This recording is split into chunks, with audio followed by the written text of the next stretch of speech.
Everyone, स्वागत है आप सभी का स्काईवे लर्निंग अप पे। तो आज हम कंटिन्यू करने वाले हैं अपना गेम थ्योरी, और गेम थ्योरी के अंदर chapter number 4 last chapter start करेंगे। इससे पहले टोटल 3 चैप्टर्स मैंने आपके कवर कराए हैं, 11 क्लासेस हुई हैं।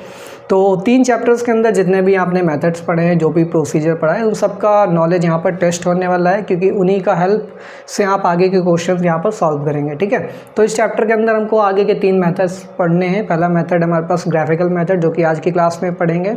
फिर इसके बाद अलजेब्रिक मेथड है और एलपीपी सिंप्लेक्स मेथड है। ठीक है, तो 3 मेथड्स आपको पढ़ने हैं। मोस्ट इंपॉर्टेंट अलजेब्रिक मेथड है, जो कि आपका रोहिलखंड यूनिवर्सिटी एमएससी मैथमेटिक्स में क्वेश्चन आता है, लॉन्ग में आता है, 20 नंबर का क्वेश्चन आता है। ठीक है, तो काफ़ी इंपॉर्टेंट टॉपिक रहने वाला है आप सभी स्टूडेंट्स के लिए। आप बीएससी के स्टूडेंट हैं, तब भी अगर आप लोगों ने गेम थ्योरी पेपर सिलेक्ट किया है तो आपके लिए भी इम्पॉर्टेंट है ये टॉपिक। ठीक है, तो आज चैप्टर जो है लास्ट चैप्टर स्टार्ट करेंगे हम। ठीक है, तो अगर आप लोगों ने प्रीवियस क्लासेस नहीं देखी हैं तो नीचे डिस्क्रिप्शन बॉक्स में जाइएगा, आपको प्लेलिस्ट का लिंक मिल जाएगा। अदरवाइज आप हमारे चैनल पे जाइएगा, एक अलग से एक फीचर आया है कोर्स का। ठीक है, तो कोर्सेस वाले सेक्शन में जाएंगे तो ऑपरेशन रिसर्च के नाम से कोर्स एक है। ठीक है, तो उस कोर्स के अंदर ही आपको गेम थ्योरी के सारे लेक्चर दिखेंगे, साथ ही साथ ऑपरेशन रिसर्च के भी जितने टॉपिक्स हमने अपने यूट्यूब चैनल पे पढ़ाए हैं वो सारे दिखेंगे, और ऑपरेशन रिसर्च के जितने भी रिमेनिंग टॉपिक्स हैं उन सबको हम कवर करेंगे अपने आने वाले क्लासेस के अंदर। ठीक है, तो टेंशन लेने की ज़रूरत नहीं है, ऑपरेशन रिसर्च आपका कंप्लीट कराएंगे। गेम थ्योरी जो है ऑपरेशन रिसर्च का ही पार्ट है, बट ये एमएससी के अंदर इंक्लूड हो जाता है ऑपरेशन रिसर्च के अंदर। बीएससी लेवल पे ये आपका बीएससी मैथमेटिक्स में तो एलपीपी लीनियर प्रोग्रामिंग के नाम से होता है। ठीक है, कंटेंट। उसके बाद स्टैट, अगर आप बीएससी स्टैट में, तो बीएससी स्टैट में ऑपरेशनल रिसर्च होती है, तो उसके अंदर डिटेल्ड में आपके पास और भी टॉपिक्स रहते हैं। जब आप एमएससी में आ जाते हैं तो एमएससी में जितना आपने बीएससी में ऑपरेशनल रिसर्च पढ़ा था, उसके अलावा भी ऑपरेशनल रिसर्च के अंदर गेम थ्योरी भी इंक्लूड हो जाता है। तो इसीलिए हमारा ऑपरेशन रिसर्च का जो कोर्स है उसके अंदर ही सारे क्लासेस आपको देखने को मिल जाएंगे। ठीक है, ताकि किसी स्टूडेंट को कोई भी तकलीफ ना हो, चाहे बीएससी का हो चाहे फिर एमएससी का हो। ठीक है, तो डोमिनेंस रूल आपको पढ़ा रहे थे। डोमिनेंस रूल में क्या होता था, किसी भी मैट्रिक्स को 2x2 में हम यहाँ पर रिड्यूस करते थे, किसकी हेल्प से, डोमिनेंस प्रॉपर्टी का यूज करके। ठीक है, तो एक तो डिटेल मेथड पढ़ाया था, दूसरा हमने आपको पढ़ाया था अरिथमेटिक मेथड। ठीक है, तो अगर आपके पास अगर मैट्रिक्स रिड्यूस नहीं हो रही है 2x2 में तो क्या करेंगे, तो फिर उसके लिए हमारे पास आगे के मेथड्स आने वाले हैं। ठीक है, इसमें ग्राफिकल मेथड कब यूज होता है, जब हमारे पास कोई भी मैट्रिक्स 2x(n) या फिर m×2 की दे रखी है, तो उसको हमें 2x2 में रिड्यूस करना है। कैसे करेंगे, तो स्टार्ट करेंगे आज की क्लास। बट उससे पहले आप लोगों से मैं रिक्वेस्ट करना चाहूँगा, अगर आप लोग हमारे चैनल पर नए हैं तो प्लीज़ चैनल को सब्सक्राइब कर लीजिए, बेल आइकन भी प्रेस कर लीजिए। ठीक है, ताकि आपको आने वाले क्लासेस का नोटिफिकेशन आपको मिलता रहे। ठीक है, आने वाले हैं टॉपिक हेडिंग लगा लीजिए ग्राफिकल मेथड। ग्राफिकल मेथड तो ये ग्राफिकल मेथड यूज कब होता है, तो यहाँ पे लिखिए व्हेन इट इज यूज्ड। तो इसका यूज कब होता है, देखिए नंबर वन सबसे पहला प्रोसीजर क्या होता है, सैडल पॉइंट चेक करना। When there is no saddle point, जब हमारे पास कोई सैडल पॉइंट नहीं मिलता है। ठीक है, सैडल पॉइंट नहीं मिलेगा तब हम कहाँ पर जाते हैं, अगर सैडल पॉइंट हमको नहीं मिल रहा है तब इसके बाद हम यूज़ करते हैं डोमिनेंस प्रॉपर्टी का। ठीक है, तो डोमिनेंस प्रॉपर्टी यूज़ करेंगे तो उससे अगर सॉल्व हो रहा तो हो ही जाएगा, लेकिन उससे भी अगर नहीं सॉल्व हो रहा, ठीक है, तब हम इस मेथड पे आएंगे। यानी कि स्टेप नंबर 2 पे क्या है, हम डोमिनेंस रूल पे चलेंगे। तो लिखेंगे व्हेन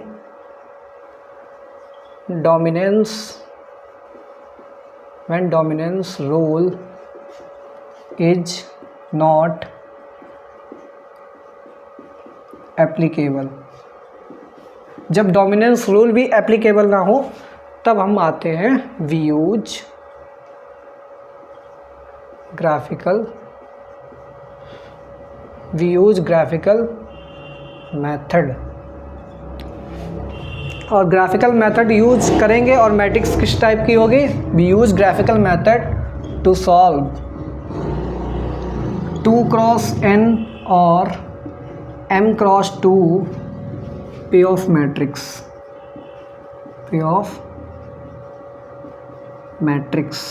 ठीक है, तो ग्राफिकल मेथड का यूज करते हैं 2x(n) या फिर m×2 की अगर पे ऑफ मैट्रिक्स है तो इसको सॉल्व करते हैं बाय रिड्यूसिंग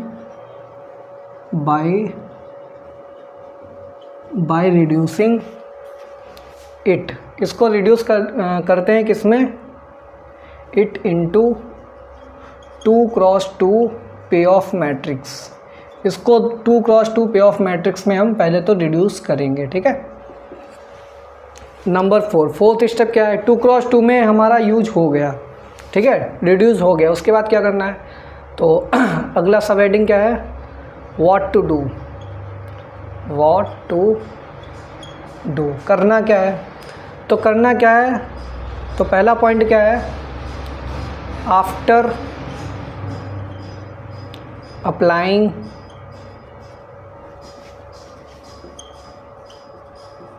graphical method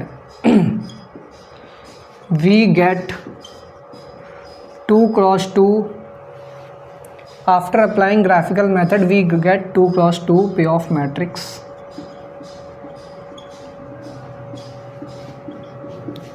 और इस पे ऑफ मैट्रिक्स का क्या करेंगे, फिर से वही जो डोमिनेंस रूल हम यूज़ करते थे या फिर अरिथमेटिक मेथड जो यूज़ करते थे उसका यूज़ करेंगे, ठीक है। We get 2x2 payoff matrix and then we solve by dominance rule method और अरिथमेटिक मेथड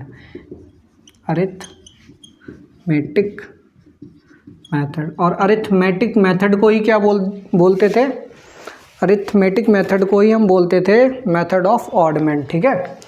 तो मेथड ऑफ ऑडमेंट और अरिथमेटिक मेथड या फिर शॉर्टकट मेथड तीनों नाम सेम है, ठीक है। फिर इसके बाद क्या स्टेप आएगा, we find value of game and optimal strategies, ठीक है। तो ऑप्टिमल स्ट्रेटजी और वैल्यू ऑफ द गेम आपको फाइंड आउट करना होता है, ठीक है। तो ये था भाई एक ब्रीफ इंट्रोडक्शन ग्राफिकल मेथड का। चलिए क्वेश्चन लेते हैं और आज की क्लास में एक ही क्वेश्चन लेंगे, नेक्स्ट क्लास में हम और क्वेश्चन करेंगे 2 से 3, ठीक है। तो यहाँ पे लिखा है solve the game whose payoff 1 3 -3 7 2 5 4 -6, ठीक है। तो ये आपके पास एक गेम दे रखा है जिसके अंदर प्लेयर ए और प्लेयर बी, तो प्लेयर ए और बी के लिए यहाँ पर जो पे ऑफ मैट्रिक्स है 2x4 की है, यानी कि 2 स्ट्रैटेजी हैं, प्योर स्ट्रैटेजी हैं ए के लिए और बी के लिए 4 यहाँ पर स्ट्रैटेजी दे रखी हैं, ठीक है। अब इस मैट्रिक्स को सबसे पहले तो हर मैट्रिक्स के अंदर हमारा वर्क रहता है कि सैडल पॉइंट मिनिमैक्स मेथड का यूज करके निकाल लें, और अगर आ जाता है तो ईजिली सॉल्व हो जाएगा गेम। बट इसमें देखिएगा अगर आप रो वाइज मिनिमम चेक करते हैं और कॉलम वाइज मैक्सिमम वैल्यू, तो रो वाइज जब मिनिमम वैल्यू चेक करेंगे तो मिनिमम आ रहा है -3, ठीक है, और इसमें आ रहा है -6, और maximum value column wise check करेंगे तो यहाँ 2 मिलेगा, यहाँ 5 मिलेगा, यहाँ 4 मिलेगा, यहाँ 7 मिलेगा। तो मैक्सिमम वैल्यू 7 4, ठीक है, 7 4 5 2 मिल रहा है, और मिनिमम वैल्यू -3 और -6 मिल रहा है। तो देखिए कहीं पर भी ऐसा नहीं आ रहा है मिनिमैक्स मेथड का यूज़ करके कि सैडल पॉइंट मिल जाए, तो इसमें सैडल पॉइंट तो नहीं मिल रहा है। तो सोल्यूशन में क्या लिखेंगे, हेयर इन दिस, बाकायदा आपको टेबल बनानी है row wise minimum column wise maximum, जो सर्कल और स्क्वायर करते थे बिल्कुल वैसे आपको बनाना पड़ेगा ये पे ऑफ मैट्रिक्स। फिर से दोबारा उसकी लैंग्वेज हम लिखवा रहे हैं, here in this game we do not, ये स्टेप नंबर 1 है, ठीक है। Here in this game we do not get any saddle point, ठीक है, by using mini max criteria of optimality, ठीक है। तो मिनिमैक्स क्राइटेरिया ऑफ ऑप्टिमैलिटी का यूज करके यहाँ पर आपको कोई भी सैडल पॉइंट नहीं मिल रहा है। अब जब मिनिमैक्स मेथड फेल हो गया फिर कहाँ पे चलते हैं, ठीक है। तो यहाँ पर लिखिए वी, ये स्टेप नंबर 2 है, वी रिड्यूस द गिवन पे of matrix into 2x2 by using graphical method, ठीक है। तो ग्राफिकल मेथड का यूज़ करके हमको इसको 2x2 में रिड्यूस करना है, ठीक है। तो देखिए ऊपर का हम इरेज कर रहे हैं, आई होप आप लोगों ने लिख लिया होगा। तो इसका ग्राफ कैसे बनाते हैं, तो ग्राफ के लिए देखिए काफ़ी इजी रहता है ग्राफ। ये यहाँ पर मैट्रिक्स हमेशा ध्यान रखना 2x m टाइप की मैट्रिक्स होनी चाहिए, ठीक है, यानी कि 2 ही रो हों जब, यानी कि 2x n टाइप की मैट्रिक्स है अगर, ठीक है। कॉलम्स हमारे पास 2 से ज़्यादा होंगे बट रो अगर 2 ही हैं केवल, तब इसका ग्राफ कैसे बनाते हैं, काफ़ी इजी ग्राफ रहता है। यहाँ पर देखिए हम लिखवा दे रहे हैं number 3, we plot graph by taking 2 parallel axis, 2 parallel axis हम यहाँ पर डालेंगे by taking 2 parallel axis and the gap between them is 1 unit length, ठीक है। तो 2 पैरेलल एक्सिस आपको सबसे पहले बना लेनी है, स्ट्रेट लाइन बनानी है, और इन दोनों के बीच में जो डिफरेंस होगा यानी कि गैपिंग होगी वो 1 यूनिट लेंथ की होगी। आपको स्केल से मेजर कर लेना है, ठीक है। तो 1 यूनिट लेंथ आपके पास ले लेनी है, ठीक है। और ये आपका क्या हो जाएगा, सेंटर पॉइंट हो जाएगा दोनों का, ठीक है। ये 0 हो जाएगा। अब आपको देखना है कि आपके पास ए के लिए कौन कौन सी स्ट्रैटेजी हैं, 1 और 2। तो ये जो 2 पैरेलल एक्सिस आई हैं ये स्ट्रैटेजी को डिनोट करेंगी ए वाले प्लेयर के लिए। तो ये फर्स्ट स्ट्रैटेजी हो जाएगी, ये सेकंड स्ट्रैटेजी हो जाएगी, ठीक है। तो फर्स्ट और सेकंड तो ए के लिए है, तो इसको आप फर्स्ट सेकंड स्ट्रैटेजी बोल लीजिए फॉर ए, ठीक है, फॉर ए, ठीक है। तो ए प्लेयर के लिए फर्स्ट सेकंड स्ट्रैटेजी हमने यहाँ पर लिख ली है। बाकी हमको क्या करना है, नंबर्स देखने कहाँ से कहाँ तक जा रहे हैं। मैक्सिमम 7 है और मिनिमम -6 है, ठीक है। तो 2 का गैप ले लेंगे, 2 4 6 8 10, 2 4 6 8, ठीक है, 2 4 6 8 2, ठीक है, 2 4 6 8 10। नंबरिंग कर लीजिए 2 4 6 और 0 से 0 ज्वाइन करा दीजिए, ठीक है। डॉटेड लाइन हल्की सी डाल लीजिए जिससे आपको पता लगता रहे ये सेंट्रल लाइन है आपकी, ठीक है। अब आपको क्या करना है, अब आपको फर्स्ट स्ट्रैटेजी देखनी है। जैसे फर्स्ट पे आ रहे हैं तो फर्स्ट पे देखना है आपको, आपके पास 1 है और 1 वाला 2 पे मैप कर रहा है, ठीक है। 1 की मैपिंग कहाँ हो रही है, 2 पे हो रही है, ठीक है। यानी कि फर्स्ट वाली प्लेयर ए के लिए फर्स्ट स्ट्रैटेजी जो है, ठीक है, प्लेयर बी की जो फर्स्ट स्ट्रैटेजी है वो प्लेयर ए की सेकंड स्ट्रैटेजी पे मैप कर रही है, ठीक है। तो हमारे पास 1 2 पे मैप होगा। तो 1 देखना है फर्स्ट वाले पे, तो फर्स्ट वाले पे 1 देखना है। 1 कहाँ आएगा, यहाँ पे आएगा, सॉरी यहाँ पे आएगा 0 2 के बीच में, ठीक है। तो ये 1 हो गया, ठीक है, ये पॉइंट 1 हो गया। और मैप कहाँ कर रहा है, 2 पे, तो 2 कहाँ है, सेकंड वाली स्ट्रेटजी में सेकंड वाली लाइन ये है, तो सेकंड वाली में ये 2 पे मैप कर रहा है, ठीक है। तो हमें 1 से 2 को ज्वाइन करा देना है, ठीक है। 1 से 2 को हमें ज्वाइन कराना है बिल्कुल स्ट्रेट लाइन से। तो ये हमने 1 से 2 को ज्वाइन करा दिया, ठीक है। अब जब 1 से 2 को ज्वाइन कराया तो 1 और 2 जब ज्वाइन हुआ तो बी के लिए कौन सा कॉलम है, फर्स्ट कॉलम, यानी कि फर्स्ट स्ट्रैटेजी आ रही है, तो इसको लिख देंगे बी फर्स्ट, ठीक है। प्लेयर बी के लिए फर्स्ट स्ट्रैटेजी वाली लाइन आपके पास मिल गई है। ऐसे ही प्लेयर बी के लिए सेकंड स्ट्रैटेजी देखिए, 3 5 पे जा रहा है, तो 3 देखेंगे फर्स्ट वाली एक्सिस पे, तो 3 देखेंगे फर्स्ट एक्सिस पे, यहाँ आ रहा है, ठीक है। तो ये पॉइंट हो गया 3 और 3 मैप कर रहा है 5 पे, तो 5 यहाँ पर सेकंड पे देखेंगे, ये हमारे पास 5, ठीक है। तो 3 5 को हमें ज्वाइन करा देना है, तो ये आपके पास 3 से होते हुए लाइन चली गई, तो ये हो जाएगा बी सेकंड, ठीक है।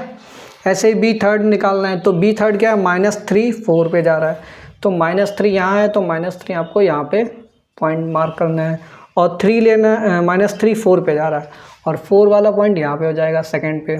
तो -3 को 4 से ज्वाइन करा दो, ठीक है। तो ये हो जाएगा बी थर्ड। ऐसे बी फोर्थ निकालना है, 7 वाला -6 पे जा रहा है, तो 7 यहाँ पे आएगा और -6 यहाँ पे आएगा, तो 7 और -6 को ज्वाइन कराना है। थोड़ा आउटर में लाइन चली गई, ठीक है, ये लाइन आ रही है आपके पास, ये -6 हो गया। तो ये हो गई बी फोर्थ, ठीक है, ये हो गई बी फोर्थ। अब आपको क्या चेक करना है, सबसे लोअर रीजन निकालना है। ये जितने भी लाइन्स हैं, इन लाइन्स के बीच में जो बाउंडेड रीजन है, ठीक है, उनमें सबसे लोअर रीजन अगर चेक करेंगे तो ये वाला रीजन आ रहा है, ठीक है। तो ये हो जाएगा, जो लोअर रीजन है ये आपके पास क्या देगा, मिनिमम पे ऑफ देगा, ठीक है, मिनिमम पे ऑफ देगा प्लेयर ए के लिए। तो इसलिए हम यहाँ पर निकालते हैं मिनिमम, यानी कि लोअर इन्वलप, सबसे छोटा वाला जो लोअर साइड में लोएस्ट रीजन जो होगा वो मिनिमम वैल्यू देगा प्लेयर ए वाले के लिए। और इस मिनिमम रीजन के अंदर जो मैक्सिमम पॉइंट होगा, यानी कि इस पॉइंट को बोल देंगे पी पॉइंट, क्या बोल देंगे, पी पॉइंट। तो मिनिमम रीजन के अंदर जो मैक्सिमम पॉइंट होगा, ये मैक्सिमम पॉइंट क्या देगा, ये मैक्सिमम वैल्यू देगा प्लेयर बी के लिए। तो आप मिनिमैक्स मेथड क्या बोलता था, रो में मिनिमम निकालना, यानी कि प्लेयर ए के लिए मिनिमम वैल्यू चेक करनी रो वाइज, और प्लेयर बी के लिए मैक्सिमम वैल्यू चेक करनी कॉलम वाइज। तो बिल्कुल सेम है, मिनिमम रीजन बताएगा प्लेयर ए के लिए मिनिमम पे ऑफ, और मैक्सिमम पॉइंट मिनिमम रीजन में वो बताएगा प्लेयर बी के लिए मैक्सिमम पे ऑफ, ठीक है। तो यही मिनिमैक्स क्राइटेरिया की हेल्प से तो वैल्यू ऑफ द गेम निकलती थी। तो बिल्कुल सेम क्राइटेरिया है, बट यहाँ पर ग्राफ का यूज करके कैसे निकालते हैं, मिनिमम रीजन के अंदर मैक्सिमम पॉइंट, ठीक है। तो मैक्सिमम पॉइंट पे आपको ये देखना है बस, ये कौन सी दो स्ट्रेटेजी इंटरसेक्ट कर रही है, ठीक है। तो यहाँ पर फोर्थ कर रही है और थर्ड कर रही है, ठीक है। तो यानी कि थर्ड और फोर्थ वाली स्ट्रेटेजी आपको लेनी है, बाकी दो स्ट्रेटेजी आप प्लेयर बी के लिए हटा देंगे, रिड्यूस कर देंगे, ठीक है। तो यहाँ पर आ जाइए fourth, in the above graph, ठीक है, in the above graph we consider the lowest we consider the lowest region bounded, ठीक है, we consider the lowest region bounded by the lines, ठीक है। ये जो लाइन्स आपकी स्ट्रेट लाइन्स हैं B1 B2 B3 B4, इन लाइन्स के द्वारा जो मिनिमम रीजन यानी कि लोएस्ट रीजन जो बाउंड हो रहा है उस रीजन को कंसीडर करेंगे, ठीक है। In the above graph we consider the lowest region bounded by the lines and this gives, ये मिनिमम रीजन क्या देगा, this gives we take maximum या हाईएस्ट बोल सकते हैं, we take highest point of intersection, highest point of intersection of lines, ठीक है, as P, और इस पॉइंट को क्या बोल देंगे, पी पॉइंट बोल देंगे। Now we reduce the matrix. अब हमें क्या करना है, मैट्रिक्स को रिड्यूस करना है। तो मैट्रिक्स कैसे रिड्यूस होकर के आएगी, आपको यहाँ पर 2x2 की मैट्रिक्स बना लेनी है, 2x2। तो प्लेयर ए के लिए तो स्ट्रैटेजी 1 2 सेम रहेंगी। प्लेयर बी के लिए कौन कौन सी स्ट्रैटेजी आपको लेनी है, 3 और 4, ठीक है, 3rd और 4th ही तो कर रहा है, ठीक है, 3 और 4 कर रहा है। तो फर्स्ट सेकंड वाली गायब कर देंगे, तो यहाँ पर 3rd लिख लीजिए, यहाँ पर 4th लिख लीजिए। तो -3 ये 7 हो जाएगा, ये 4 हो जाएगा, ये -6 हो जाएगा, ठीक है। ये आपके पास 2x2 की मैट्रिक्स आ गई। अब जैसे ही 2x2 की मैट्रिक्स आ जाएगी, फिर आपको क्या करना होता है, आपको इसको सॉल्व करना होता है डोमिनेंस रूल या फिर अरिथमेटिक मेथड, या फिर उसी मेथड को बोलते हैं मेथड ऑफ ऑडमेंट, ठीक है। इसके लिए आपको क्या करना होगा, ये मैट्रिक्स जो है आपको फिर से यहाँ पर बनानी होगी, ठीक है। तो हम बना नहीं रहे, हम इसी मैट्रिक्स के अंदर सॉल्व कर देंगे। तो आपको मैट्रिक्स बनानी है, तो कैसे क्या किया जाता है, इसके लिए प्रोबेबिलिटी हम x1 x2 ले लेंगे, और प्लेयर बी के लिए प्रोबेबिलिटी बाई 1 बाई 2 कंसीडर करेंगे, ठीक है। और यहाँ पर सबसे पहले हम निकालेंगे ऑडमेंट्स, ठीक है। ऑडमेंट कैसे निकाले जाते हैं आपको पता ही होगा, डिफरेंस लेकर के, ठीक है। तो सबसे पहले ऑडमेंट्स निकालेंगे। तो देखिए ऑडमेंट कैसे निकलेंगे, अब इन दोनों का डिफरेंस जो है रो वाइज हम यहाँ पर ऑडमेंट निकाल रहे हैं, इन दोनों का डिफरेंस यहाँ पर लिखेंगे और इन दोनों का डिफरेंस यहाँ पर लिखेंगे, ठीक है। तो 7 और -3 करेंगे, या फिर -3 -7 करेंगे, तो कितना आएगा हमारे पास, -3 -7 माइनस का 10 आएगा, और साइन को नेग्लेक्ट कर देंगे, यानी कि मॉडुलस की वैल्यू लेनी है आपको। तो -3 -7 -10 हो जाएगा, तो प्लस का 10 हो जाएगा, जो कि इसके सामने नहीं यहाँ पे लिखा जाएगा, ठीक है। और इसका ऑडमेंट 4 माइनस प्लस का हो जाएगा, तो प्लस का 10 यहाँ लिखा जाएगा, ठीक है। तो इसका डिफरेंस यहाँ और इसका डिफरेंस यहाँ, ऐसे ही कॉलम वाइज इनका डिफरेंस यहाँ लिखेंगे, इनका डिफरेंस यहाँ लिखेंगे, ठीक है। तो 4 और -3 का डिफरेंस कितना हो जाएगा, तो माइनस प्लस का यानी कि 7 हो जाएगा, और इनका डिफरेंस तो 7 माइनस प्लस हो जाएगा, 7 और 6 जब ऐड करेंगे 7 और 6 तो 13, ठीक है। तो ये हो जाएगा 13। फिर हम बनाते हैं प्रोबेबिलिटी, यहाँ पर लिखते हैं प्रोबेबिलिटीज।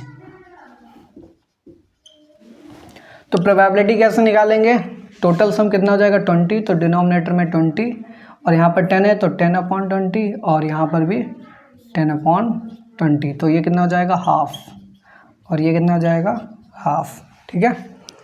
तो ये हमारे पास हाफ हो जाएगा। फिर इसके बाद हम क्या करेंगे, नाउ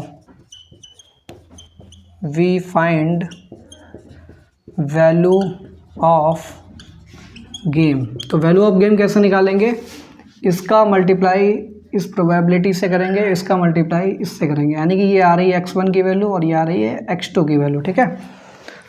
तो वैल्यू ऑफ द गेम क्या हो जाएगा, -3x1 + 4x2, तो -3x1, x1 की वैल्यू कितनी आ रही है हाफ, प्लस 4 × x2 की वैल्यू कितनी आ रही है हाफ, तो माइनस का 3/2 प्लस का 4/2, तो ये हो जाएगा 1/2, यार ये वैल्यू ऑफ द गेम, ठीक है।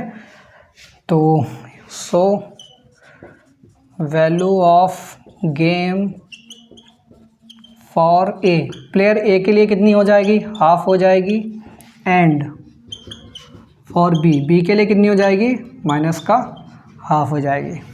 फिर इसके बाद लिखेंगे ऑप्टिमल स्ट्रैटेजी फॉर ए।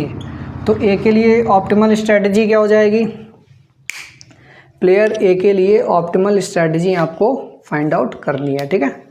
तो प्लेयर ए के लिए ऑप्टिमल स्ट्रैटेजी में आपको ये प्रोबेबिलिटीज़ लिखी जाती हैं। तो प्लेयर ए के लिए फर्स्ट और सेकंड स्ट्रैटेजी तो हाफ हाफ हो जाएगी, हाफ कॉमा हाफ।